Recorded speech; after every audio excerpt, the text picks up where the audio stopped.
Hey y'all, it's Bella and welcome to another video. So today we are going to go into more so of a timeline slash more details of the case, okay, involving Nichol Kessinger.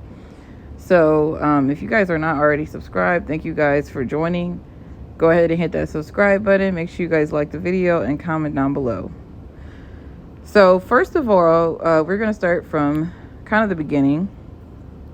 So Shanann and Chris had gone on a trip or vacation to San Diego.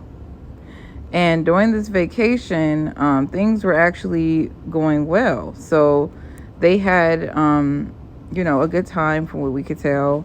And this was before everything kind of went downhill. Now, Nichol and Chris met at work. They both met at the same, they worked at the same company, Anadarko, which was a oil company in Colorado. And from what I understand, Nichol was under a contract. So she was set to work there for a certain period of time. Now, from what I've heard, the contracts are kind of in 6 to 18 month intervals. So I'm not sure when her employment with Anadarko did start, but it seemed like she was there for maybe around a year based on what I've researched because of a certain search that she made. Now, one of the infamous searches that Nichol Kessinger made was a Google search of Shanann Watts' name. Now, this was a year prior to formally meeting Chris Watts. So my guess is this search occurred because they might have went to a work event or something together. She ran into Chris or saw Chris at the work event and might have even saw Shanann there. Who knows? I think there was some type of picnic that occurred at Anadarko a year prior. And that's probably when she researched Shanann and Chris and realized they were married. And maybe at that point she moved on, or she just had a crush on him and decided not to act on it. But that is the first time she Googled Shanann's name. The first time of many times that we're going to get into in this video. Now, when it comes to Nichol herself, she was 30 years old at the time, and she did not have any kids. So she was a single woman with no kids. And it looked like she kind of lived alone. She occasionally had friends come over. She had a friend by the name of Jim. He was actually her alibi as well. She said she was with him that day. And he had a key to her apartment. So he was one of her close friends that she said they weren't in a relationship, but he was welcome to come over her house whenever he wanted to. So I would say that everything kind of started going downhill when Shanann found out she was pregnant with her third child. Now, from what I've researched, the books I've read, which include a couple different ones, Letters from Christopher is a very detailed book that goes into some of the information I'm talking about. That one kind of goes into a little bit of the timeline. So when Shanann found out she was pregnant with her third child, that later ended up being a boy, Nico, she let Chris know pretty much right away when she found out. We have a video of that. Of his reaction, and it was very strange. He seemed like he was not very excited at all for the new arrival, although he said that he did originally want another child. So this must have been a surprise to Shanann to later on find out that he did not in fact want another pregnancy, another child. So Shanann finding out she was pregnant started off the timeline. Okay, so we're going to start from that point on and go forward, because that's kind of when the affair with Nichol even started. So it was a 6-week period of time between then and when Chris ended up murdering his entire family, pretty much because he had to pick a life that he wanted, and he chose to pick a life with Nichol, his mistress, that he'd only known for 6 weeks, so a little over a month. He had known this woman and decided to pick her over his entire family, including his kids. Now, there's a couple posts that I have been able to find that kind of show, catches Nichol Kessinger in her lies, saying that she did not know Shanann was pregnant until the media basically released information. Now, this post is from June 21st, 2018, and from what we researched, this is one of the times that Nichol Kessinger looked up Shanann Watts' name on Facebook. Now this post right here is saying that steak and cheddar panini, just what baby Watts ordered. So good. So she's basically talking about her pregnancy cravings. So at the end of the day, you guys, I really do believe that Nichol knew that Shanann was pregnant. And there's a lot of information to back that up. There's a lot of information to confirm that. So things started going downhill when Shanann found out she was pregnant. She was wearing this shirt right here. She tried to surprise Chris. Shanann just had a great personality. She was a very, upbeat and lively and fun person. She wanted to make everything exciting, not only for herself, but for her family. You could tell that through her many Facebook posts, just through, the way she, would just present herself and things like that. She wanted to make everything memorable. Even this video right here, which is heartbreaking to watch it, thinking about everything that's happened. But it truly shows who she was as a person. So now when Chris Watts knew that Shanann was pregnant, at this point, he does admit in multiple ways that he knew that he wanted out of his family. Now, at this point, I don't know if he knew that he wanted to kill his family, but I did know that he mentioned that he was very unhappy and did not love Shanann and the kids as much as he had before. He truly did seem like he wanted to leave the marriage, although he expresses himself as very, shy and timid and soft-spoken and things of that nature. So he does not have the ability to voice his concerns or his opinions to, Shanann, he said. And he felt like he was not able to tell her what was on his mind. So when he met Nichol, he said he was able to do that with Nichol. Now, this is the big thing that I really think about. So when he met Nichol, okay, he did tell Nichol that he, in fact, was married. So he did tell her he was married, although at the time he was not wearing his wedding ring. So Nichol did mention that I didn't know he was married until he told me. Another lie, okay? Now, if she had looked up Shanann Watts' name on Facebook a year prior on Google, she would have seen plenty of posts showing them married, showing them together, showing them going out doing things, together. So I truly believe that, she knew that Chris was married. She knew a lot more about Chris than she put on. So Chris did mention that when he met Nichol, they had started by just flirting. And then it had turned into email. They emailed each other through their work email. And here's a couple of the emails. So here's one of the emails, basically writing to Nikki. This was one of the actual work emails he wrote her, just talking about, his work number. He obviously is interested. So this was obviously a non-professional communication, okay? They were trying to start off something. He told her he was married, although he said he was not wanting to stay with his wife and that he was planning on getting a divorce. Now, this was all unbeknown to Shanann. So Shanann's over here, pregnant, just found out she's pregnant, excited to have her third child with her husband. And Chris is over here saying he's about to get a divorce. Now, this is another one of the posts that Nichol looked up. Now, she would have seen this post if she was, looking up Shanann Watts' name around the time it was posted. Okay, this is a post that Shanann put on her Facebook of flowers that not only, her husband had gifted her after she had surgery, but also multiple family members, friends had gifted her and just shown love to her after she had her surgery. So how did Nichol think that, Now, one of the times Nichol actually looked up Shanann Watts' name, Chris posted on her Facebook. So this is from August 30th, 2017. It says, "This is Chris. I wanted to let everyone know Shanann's anterior cervical discectomy and fusion with..." So he basically talking about her surgery for her neck. So he posted for her saying that she's okay and things of that nature. So how are you going to say that you did not know they were married? Okay, so this is another point I'm proving that Nichol lied. Okay, multiple times she lied, but this is one of many. Now, basically, the narrative Chris was giving Nichol was that him and Shanann basically grew apart.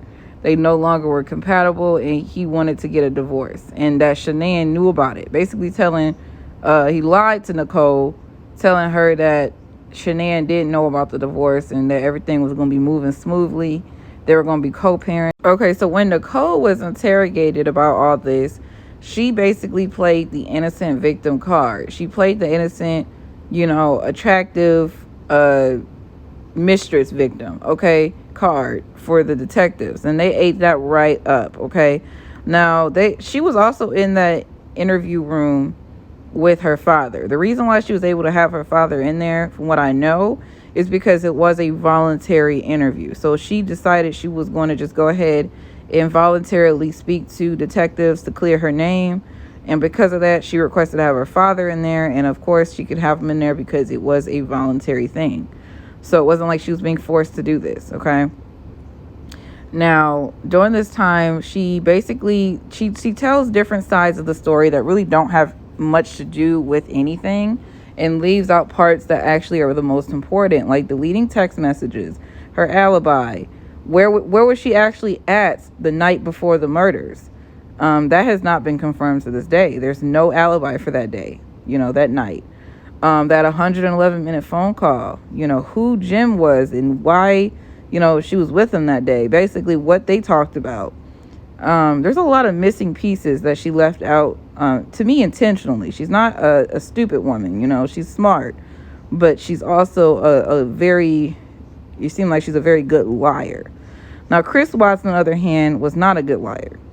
He gave himself away very easily. He had a lot of cracks and leaks in what he said. And that just, basically led to him, confessing. Now, I do believe that Chris is 1,000,000% guilty, for murdering his family. I do. But I also have a lot of questions regarding if Nichol knew anything about this. If she knew anything was going to happen before it did. If it was talked about, if it was something that they, brought up, but she thought never would happen. What really, what really happened? Where was she at? Why was her phone pinging there that morning? I have so many questions, you guys. So I'm trying to answer those questions. I'm trying to figure out and get to the bottom of it. So yeah, bear with me, you guys. Thank you so much for watching. I really appreciate it. If you made it to the end of this video, make sure you go check out some of my other content. I do have a lot of other videos about this on my page. With that, make sure you guys comment, like, and subscribe. Go check out my TikTok, True Crime with Bella 1. We go live over there a lot. And make sure y'all have a good night and stay safe. And until next time.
So this is on the time when they started texting each other, okay? So you can tell through these messages that they had gotten, quite intimate quite fast.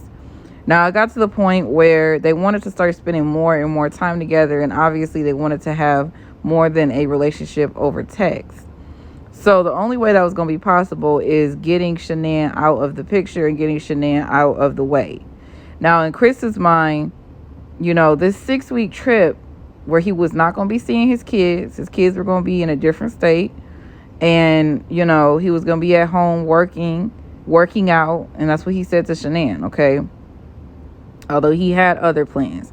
Now, I see this 6-week trip, and the reason why he even agreed to the 6-week trip as the perfect excuse to see Nichol without any hassle, without being able to, having to slip out the house or whatever.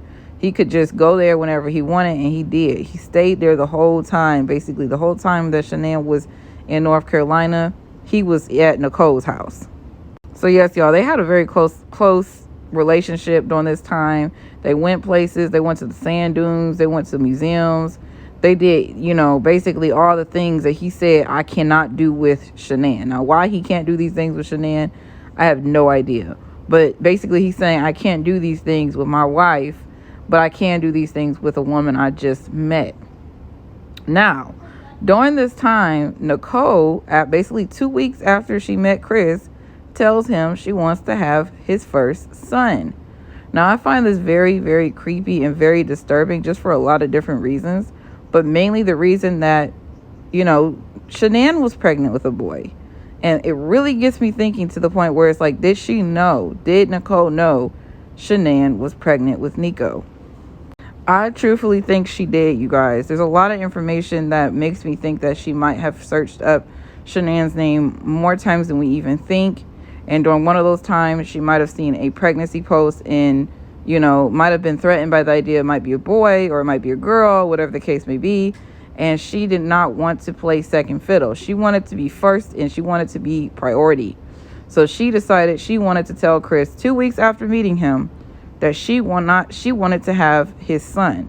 Now, it's also interesting how this is the same day that she went over to Chris's house. Okay, one of the times her phone pinged at his house was that day. So she was over there to help him install an app. So this was one of the times that she actually said that she wanted to have his son. Now, after this was when he basically decided he was going to kill his entire family because Nichol wanted to have a son. Absolutely crazy to me. Absolutely insane.